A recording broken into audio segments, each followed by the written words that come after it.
तज्ञ मार्गदर्शक, सुज्ञ परीक्षक, शिक्षक व माझ्या विद्यार्थी मित्रांनो, सर्वप्रथम आदरणीय गोविंदरावजी अधिक साहेब यांच्या पावन स्मृतीस वंदन करते. माझे नाव आरशी नसीब बेग असून मी इयत्ता 7वी मध्ये शिकत आहे. तुम्हा सर्वांना सावित्रीबाई फुले जयंतीच्या खूप खूप शुभेच्छा. राष्ट्रमाता राजमाता जिजाऊ, श्री शिक्षणाच्या क्रांतिकारी क्रांतिज्योती सावित्रीबाई फुले, स्त्री शिक्षणासाठी, स्त्री सन्मानासाठी, स्त्री हक्कासाठी प्रत्येक माऊलीने लढा दिला. त्या प्रत्येक माऊलीला, रणरागिणीला, आदिशक्तीला माझा मानाचा मुजरा, माझा मानाचा मुजरा. अहो, झोपेचे सोंग घेतलेल्यांना उठवावं कसं, बहिरेपणाचं ढोंग आलेल्यांना सुनवावं कसं, आपल्या समाजात स्त्रीला शिक्षणाच्या प्रवाहात आणावं कसं. शिक्षण हेच जीवन आहे हे आपल्या समाजातील लोकांना समजून सांगावं कसं, पटवून द्यावं कसं, पटवून द्यावं कसं. खरंच आज आपला समाज, आपला देश खूप प्रगती करत आहे, प्रगतीच्या वाटचालीत आहे. तरीही आपल्या देशात, समाजात स्त्रीला जेवढं महत्त्वाचं स्थान दिलं पाहिजे ना, तेवढं मिळतच नाही. म्हणूनच एका स्त्रीला, एका मुलीला तिच्या आईच्या गर्भात मारलं जातं. तिच्या जन्मा अगोदर तिचं बालपण हे राहून घेतलं जातं. मग आम्हाला कोणी अधिकार द्यायचा? त्या उमळत्या कळीला तोडायचा, त्या लहान जीवाला मुळापासून नष्ट करायचा. ती उमळती कळी, तो लहान जीव आपल्या आईला बोलायचा.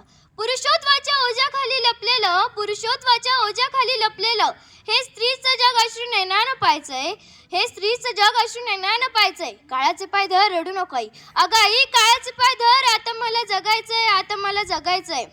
आपल्या समाजात असं नाही करायला पाहिजे की मुलगा झाला तर चांगलं होईल, पण मुलगी नको. मुलगा मुलगी हे देवाचंच वरदान, हे आपण स्वीकारलं पाहिजे. आपल्याला हे दिसत नाही की बाहेरच्या समाजात स्त्रीचं स्थान केवढं आणि आपल्या समाजात किती. तरी आम्हाला मुलगाच हवा, कारण आमची संस्कृती म्हणजे पुरुषप्रधान संस्कृती ना. रात्री दारू पिऊन यायचं आणि बायकोला मारायचं, हीच का आपली पुरुषप्रधान संस्कृती? कुणी सांगेल का मला, हीच का आपली पुरुषप्रधान संस्कृती? तरी आम्हाला मुलगाच हवा, कारण मुलगा म्हणजे वंशाचा दिवा, मुलगा म्हणजे कुलदीपक. पण मुलगी तुमच्या वंशाची पंथी नाही बनू शकत का? तिला पण हक्क आहे जगायचा. मुलगा एकच घरचा दिवा, पण मुलगी सासर आणि माहेर या दोन्ही घरात दैवत ठेवणारी एक जगजगती ज्योत आहे. हे विसरू नका, हे लक्षात ठेवा. फूल न रहे धरती पर तो फल कहाँ से आएंगे, फूल न रहे धरती पर तो फल कहाँ से आएंगे, अंश काट कर तुम अपना वंश कहाँ से बढ़ाओगे. जर मुलीच नाही राहिल्या या धरतीवर तर तुम्ही मुलं कुठून आणणार? तुमच्या वंशाचा दिवा कुठून पैदा करणार? खरंच आपल्या समाजातल्या स्त्रीला फक्त वाचवलं नाही पाहिजे, तर तिला शिकवलं पाहिजे, तिला घडवलं पाहिजे. तिच्यावर होणारा अन्याय, अत्याचार पूर्णपणे थांबवला पाहिजे. आज प्रत्येक स्त्रिया पुरुषांच्या बरोबरीने प्रत्येक क्षेत्रात काम करताना दिसत आहे, पण आपल्या समाजातली स्त्री ही अजूनही कुठेतरी अज्ञानाच्या अंधकारात चूल आणि मूल यातच गुरफटलेली दिसते. तिला त्यातून बाहेर काढलं पाहिजे, तिच्या हातात ज्ञानाची ज्योत दिली पाहिजे, तिला शिक्षणाची संधी दिली पाहिजे. तरच खऱ्या अर्थाने आपला समाज खरा शिक्षित व प्रशिक्षित होईल.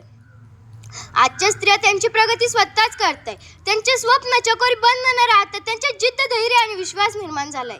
कुणीतरी म्हटलंय, अरे लाटांबरोबर तर सगळेच पोहतात, अरे लाटांबरोबर तर सगळेच पोहतात, पण खरा शूरवीर तो असतो जो लाटांना भेदून पुढे जातो. पण अशाच काहीतरी आजच्या स्त्रिया आहे. बट या जगाची रीतच तशी आहे. या जगात कुणी चांगलं केलं, ऐका, या जगात कुणी चांगलं केलं तरीही सगळे लोक त्याला नावं ठेवायला जागा शोधतात, आणि कुणी वाईट केलं ना तरीही नावच ठेवतात. अशा या जगामुळे विश्वास नागरे पाटील सर म्हणतात, हे जग खूप विचित्र आहे, याच्याकडे लक्ष देऊ नका.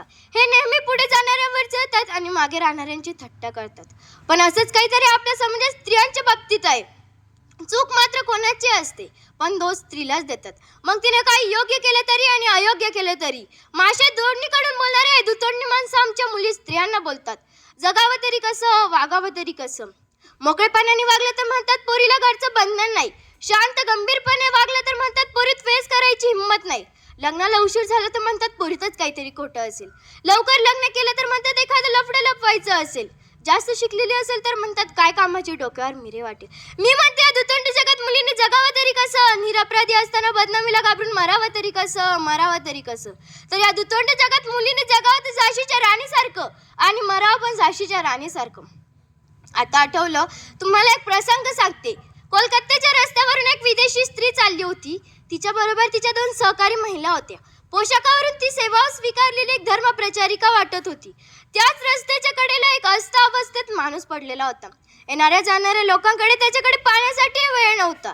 त्या विदेशी स्त्रीने आपल्या सहकारी महिलेच्या मदतीने त्याला आपल्या आश्रमात आणले, त्याला अंघोळ घातली, स्वच्छ कपडे घातले. मरणाच्या या वागणुकीपूर्वी त्याचा चेहरा खुलला. त्याच्या चेहऱ्यावर आनंद प्राप्त झाला. त्याच्या चेहऱ्यावरचा आनंद पाहून ती महिला आपल्या सहकारी महिलांना म्हणाली की मरण्याआधी या व्यक्तीला कळलं का आपलं काळजी करणारं कुणीतरी आहे, तर याचं मरण सुखाचं होईल.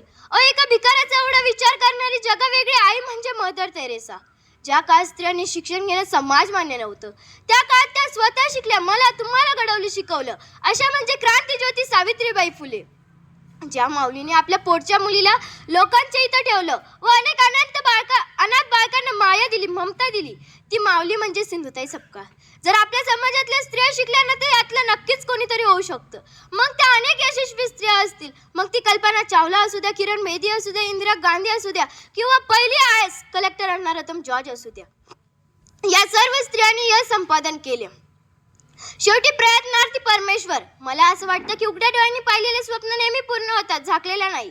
कारण झाकलेल्या डोळ्यांनी पाहिलेले स्वप्न म्हणजे झोपेत पडलेली स्वप्न, आणि ती कायम झोपेतच पूर्ण होतात. म्हणूनच APJ अब्दुल कलाम म्हणतात, मंजिलें उन्हीं को मिलती है जिनके सपनों में जान होती है, मंजिलें उन्हीं को मिलती है जिनके सपनों में जान होती है. यूं ही पंख होने से कुछ नहीं होता, हौसलों से उड़ान होती है, हौसलों से उड़ान होती है. चला तर मग आपल्या समाजातल्या स्त्रीला मदत करून मनमोहक सृष्टीचा आनंद देऊया. व ह्या स्त्रियांना फक्त एवढंच सांगावंसं वाटतं, घे भरारी उंच उंच. त्यांनी जर शिकले तर ते आपल्या देशाचं, राष्ट्राचं नाव उज्ज्वल करतील. एवढं बोलून मी माझे 2 शब्द संपवते. धन्यवाद.